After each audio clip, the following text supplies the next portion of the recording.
Hello students. आज हम हमारी कक्षा 4 की हिंदी पाठ्यपुस्तक के 10वें अध्याय कूड़ेदान की कहानी अपनी जुबानी के प्रश्न उत्तरों पर चर्चा करेंगे। सबसे पहले आता है उच्चारण के लिए इन कठिन शब्दों का आप मेरे साथ उच्चारण करेंगे। बोहें, दफ्तर, बाल्टी, प्लास्टिक, स्टील, परिवर्तन, इस्तेमाल, नुकसान, अन्यथा, स्वभाव, बीमारियां, आमंत्रित, चिड़चिड़ा, जुड़वा। इसके बाद है सोचें और बताएं। हमारा पहला प्रश्न है कूड़ेदान किसे कहते हैं? तो इसका उत्तर है कचरा पात्र को कूड़ेदान कहते हैं। प्रश्न 2, कूड़ेदान कितने प्रकार के होते हैं? कूड़ेदान 3 प्रकार के होते हैं। प्रश्न 3, कूड़ेदान के जुड़वा भाइयों के नाम बताइए। कूड़ेदान के जुड़वा भाई हैं काला कूड़ेदान और नीला कूड़ेदान। प्रश्न 4, रोगी व्यक्ति का स्वभाव कैसा होता है? रोगी व्यक्ति का स्वभाव चिड़चिड़ा होता है।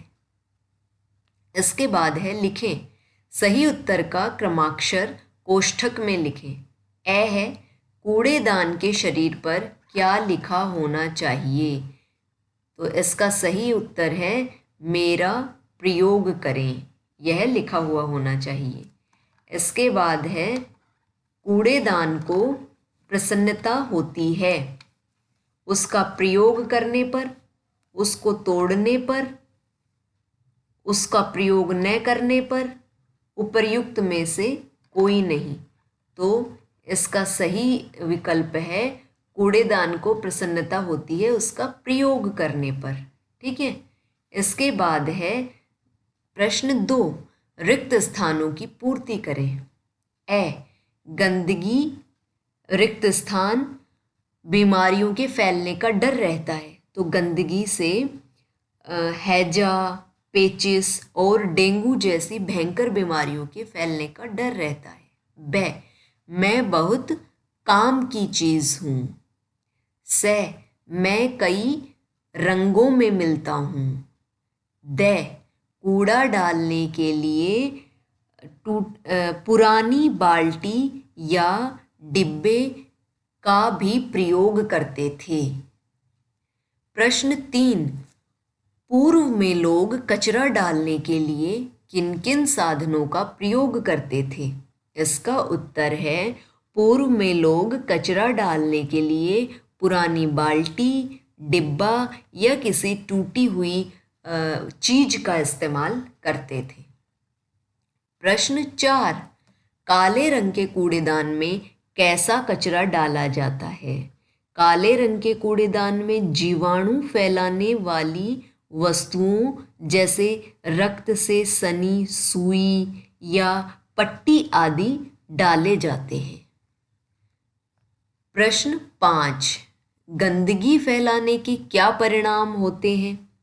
इसका उत्तर है गंदगी फैलाने से कई प्रकार के रोग जैसे हैजा, पेचिश, डेंगू आदि फैलने का डर बना रहता है और स्वास्थ्य खराब हो जाता है। इसके बाद आता है भाषा की बात। पाठ में आए हरा कूड़ेदान वाक्यांश में हरा शब्द कूड़ेदान की विशेषता बता रहा है। जिन शब्दों से किसी संज्ञा या सर्वनाम की विशेषता का बोध हो, हमें पता चले कि ये किसी संज्ञा या सर्वनाम की विशेषता बता रहे हैं, उसे विशेषण कहते हैं। ठीक है। इसी प्रकार नीचे बनी सारणी में दिए गए वाक्यांशों में से विशेषण शब्द छांटकर लिखें। हम अपनी पिछली कक्षाओं में विशेषण के बारे में पढ़ चुके हैं। तो ये जो वाक्यांश दिए गए हैं, पुरानी बाल्टी, कैसी बाल्टी? पुरानी, तो ये इसकी विशेषता हो गई।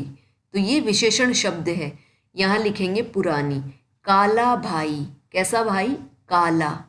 सूखा कचरा, कैसा कचरा, सूखा। मीठा फल, कैसा फल, मीठा। तो ये इसके विशेषण हो गए।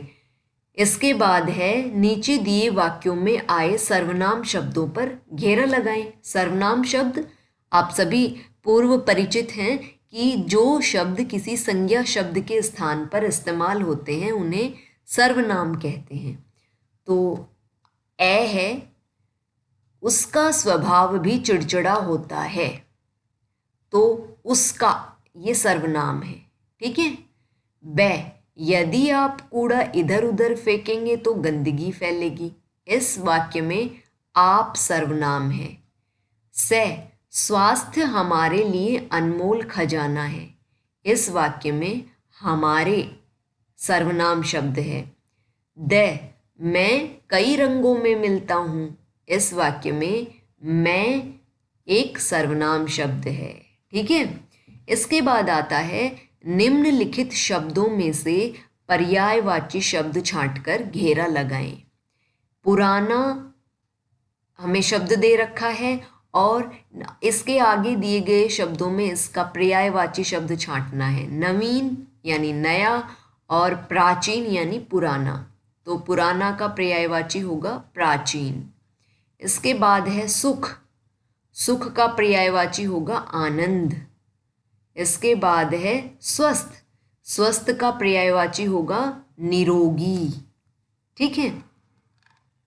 इसके बाद है यह भी करे, फल फूल के छिलके, सूखा कचरा, इंजेक्शन, सब्जियों के छिलके, कांच के टुकड़े, लोहे के टुकड़े, उक्त कचरे को नीचे दी गई सारणी में उचित स्थान पर लिखो।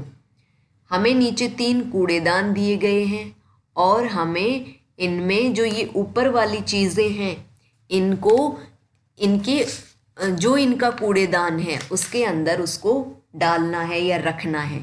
तो सबसे पहले आता है हमारा काले रंग का कूड़ेदान, इसमें हम डालेंगे इंजेक्शन, ठीक है। इसके बाद नीले रंग का कूड़ेदान, इसमें हम डालेंगे कांच के टुकड़े और लोहे के टुकड़े। उसके बाद जो कुछ बचा है वो डालेंगे पीले रंग के कूड़ेदान में, फल फूल के छिलके, सूखा कचरा और सब्जियों के छिलके, ठीक है। तो ये हमारे पाठ के प्रश्नोत्तर थे। इन सभी प्रश्नोत्तरों को आपको सुंदर और साफ तरीके से अपनी हिंदी नोटबुक में करना है और लिखना है और इन्हें याद भी करना है, ठीक है। आज बस इतना ही, धन्यवाद।